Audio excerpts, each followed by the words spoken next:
I'm Jessica Thomas, Director of Patient Education at the Neuroendocrine Tumor Research Foundation, also known as NETRF.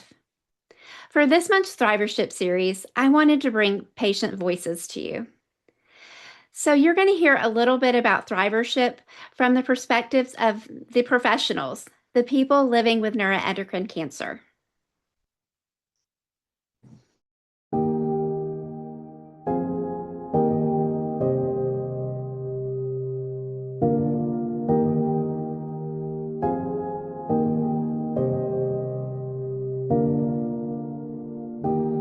And we know that health is the physical plus the emotional. It really is an acknowledgement of the strategies, the tips that someone can employ to really live their best life. And it is important to really consider the other aspects of someone's life because they're not defined by their cancer. It's something that they have and that they manage with their care team and to the best of their ability. But they also have the opportunity to live a full and rewarding life. We have many, many metrics that matter to us because we, the oncologists and the scientists, because we can measure them. But my favorite quote about this came from one of my mentors, and he told me, Mark, not everything that can be measured matters, and not everything that matters can be measured.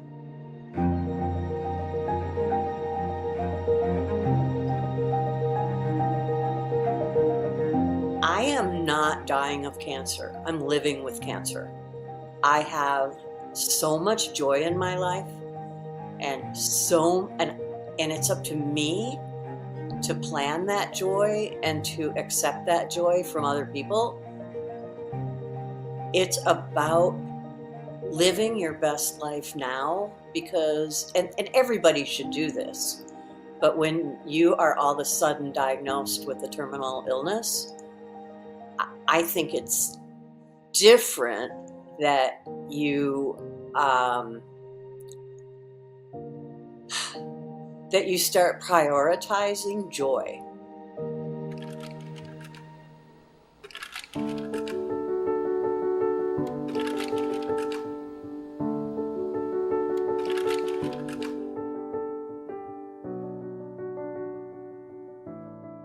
I'm Jamie Metzl. I'm a technology and healthcare futurist and the author of 7 books. But when my dad had his diagnosis for stage 4 metastatic neuroendocrine cancer, I only had one identity, and that was a loving son.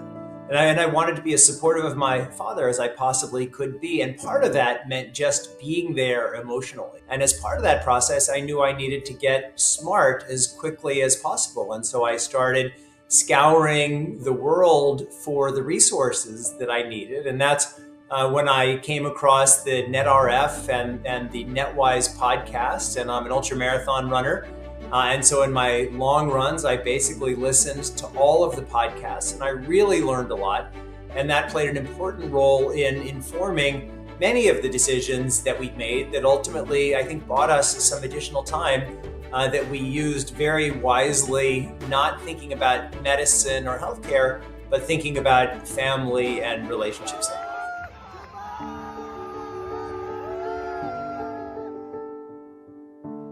I'm a survivor. I'm not gonna give up. Yes. Yes, that's pretty much sums it up. That's what it is to me. I'm a survivor. This is a statement I always make, and I tell it to people. I said, we may have cancer, but cancer doesn't have us. It's just something that you have. But that has nothing to do with you and who you actually are. There's things out there that can be done that, we don't even know about. If we do not actually research, we do not inquire. I always like to make this statement too. Closed mouths do not get fed. If we keep our mouths closed, we're never going to get to be where we need to be and what we need if we don't talk about it. Because I didn't tell everyone when I first was diagnosed. I did not. However, I had to learn that I had to go back to my own philosophy. Closed mouths do not get fed. If I don't talk about it, how can I engage?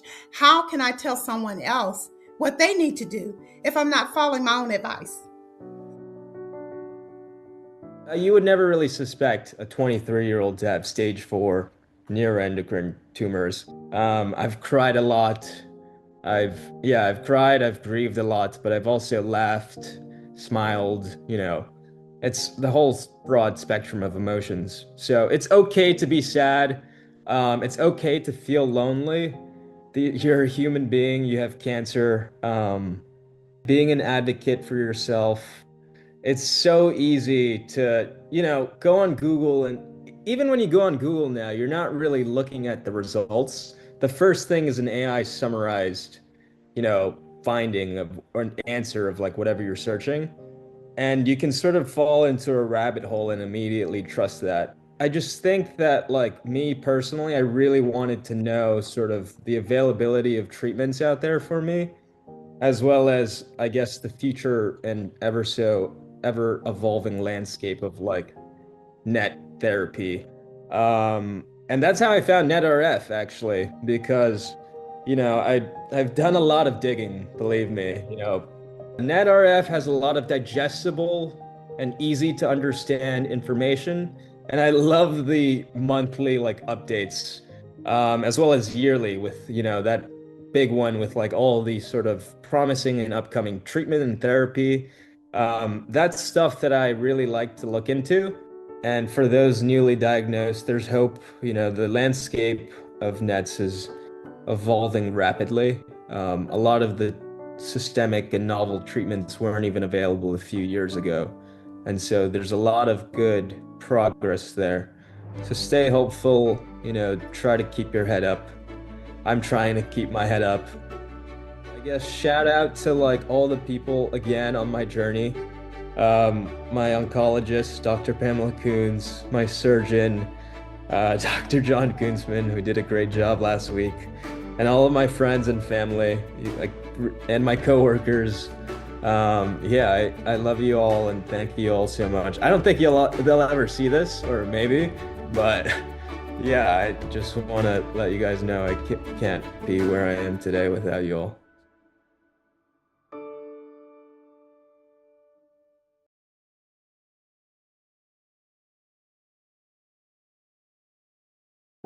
While the future may not always be clear, the way we show up for each day still is.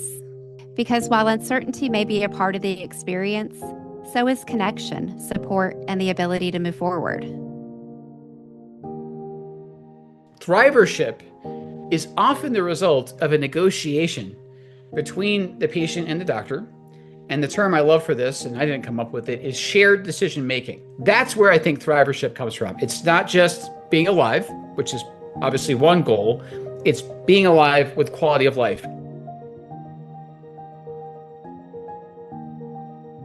I think it was about almost a year in where I finally realized, and it sunk into place, that I don't need to panic, but also need to take into account that I do have cancer.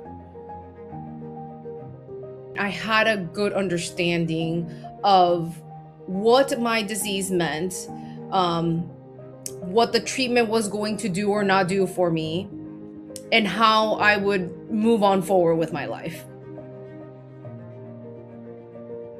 There's a time period there where you kind of are trying to adjust to getting a diagnosis. And then the more I read about it, I knew that I needed to understand the prognosis in terms of what I needed to do going forward. You kind of have to come to terms with that. My greatest changes in my life perspective came before my cancer, and that's because I spent 3 years in Vietnam.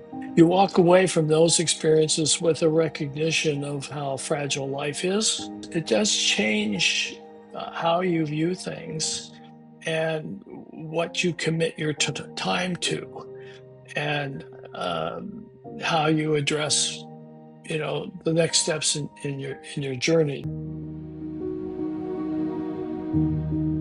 Your world literally feels like it just grinds to an immediate halt, and you're just like, oh my gosh, with a diagnosis like neuroendocrine carcinoma.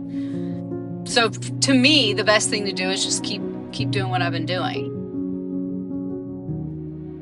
I got my diagnosis. I remember it was on a Tuesday, and I went back home, and I was still working the rest of the day. I actually made calls and did my job. And that was a hard day. I did a lot of crying. I did a lot of, I was really upset. But the next morning I did get up and work out.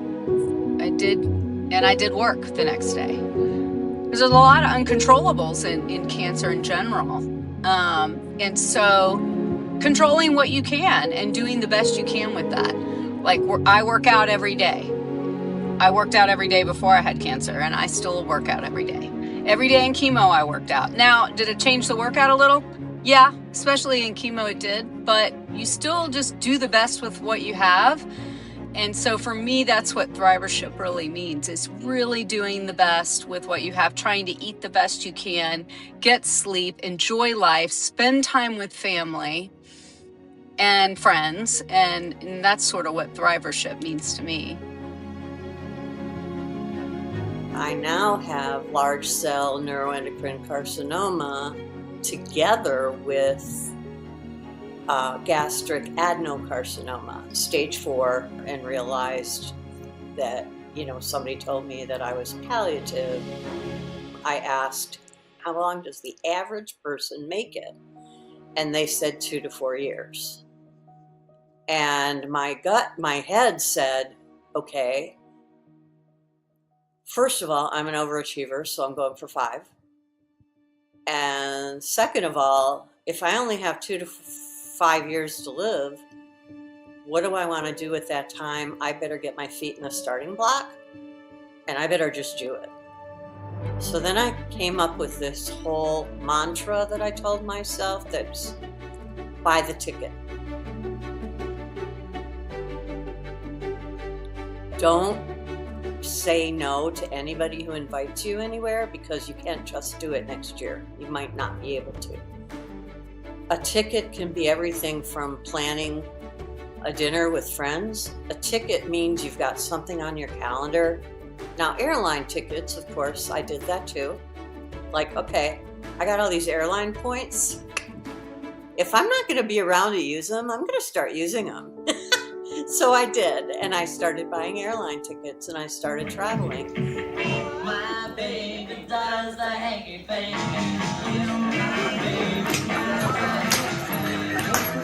All right, my mom's still up.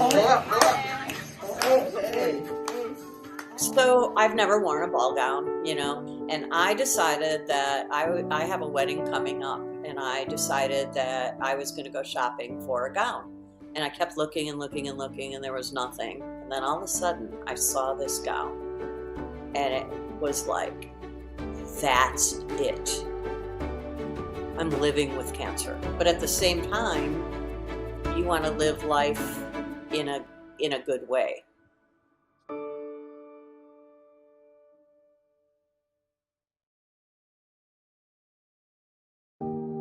Thrivership. And so I think survivorship understates the importance not only of being, say, cancer-free or having your cancer under control, but still being able to lead a good quality of life in spite of that. Always the most powerful statements are from the patients. And I think their ability to get out there and do things like this and to raise awareness is dependent upon this Thrivership. And so it's really about making sure that we're not over-treating anyone, to not be settled for drugs that are good, even drugs that are potentially curative, but to always look to make sure that we may not be able to treat with a less toxic regimen, to make sure that we're personalizing therapy, not just in its effectiveness, but in its tolerability and its ability to support a good quality of life.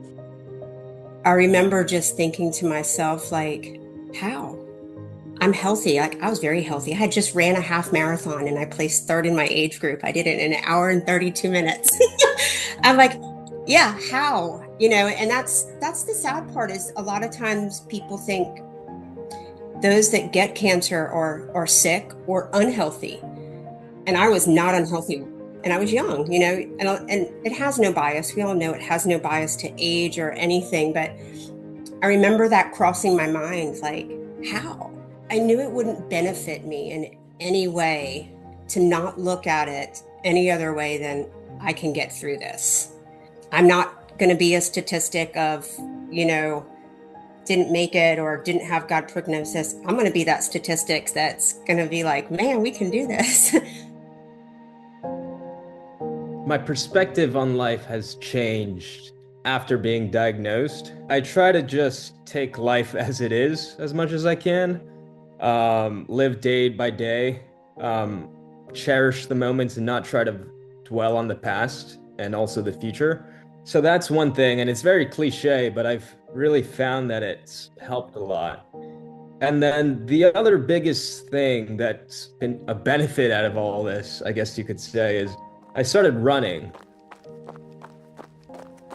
I've always hated long distance running. I was a sprinter in high school, and I've always had my own thoughts about running, just being like, hey, the runners are just like the athletic rejects that don't have any dexterity. They don't have any hand-eye coordination, wanted to be a basketball player. So just run in a straight line. But anyhow, I picked up long distance running. I gave it a shot. I had heard about all the benefits, meditative, just being able to challenge yourself and show up every day. And yeah, that sort of culminated ever since I've been diagnosed and up until the surgery, I've been just running. It's like an escape from reality, but it also grounds you physically. I guess with having cancer, you want to try to be as active as possible, and I'm very fortunate and grateful that I have that capacity. I ultimately was able to run a marathon 2 weeks ago, right before the surgery. Not an official one, but I did get it done in a day. So I'm pretty proud of myself for that.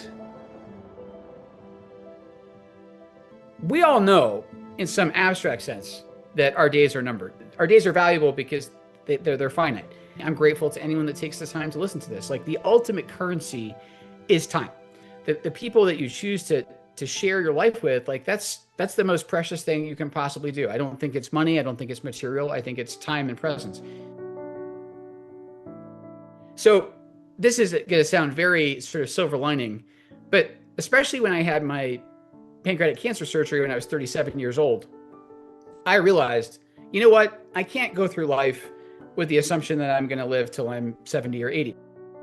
And now I'm 46. And so, I've got patients who are as old as 105. I've got patients who are as young as 15. So unfortunately, cancer is not discriminatory when it comes to age. My dad died at 49, by the way. As he was dying, so his oncologist was very straightforward with him that he was terminal. He finished a book that he had been writing for years, a quote from that book, and I just love it. It's probably my favorite quote from any book, and of course I'm biased. So he says, the crisis of cancer is the opportunity now, however brief or lengthy, to discard the trivial and the shallow, and to fill every moment in relationship with meaning, intensity, and value.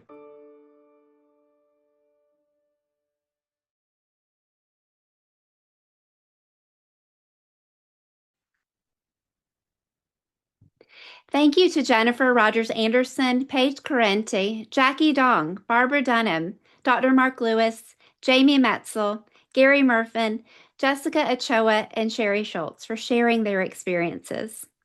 I hope you enjoyed it, and I want you to know that your Thrivership journey may look a little bit different.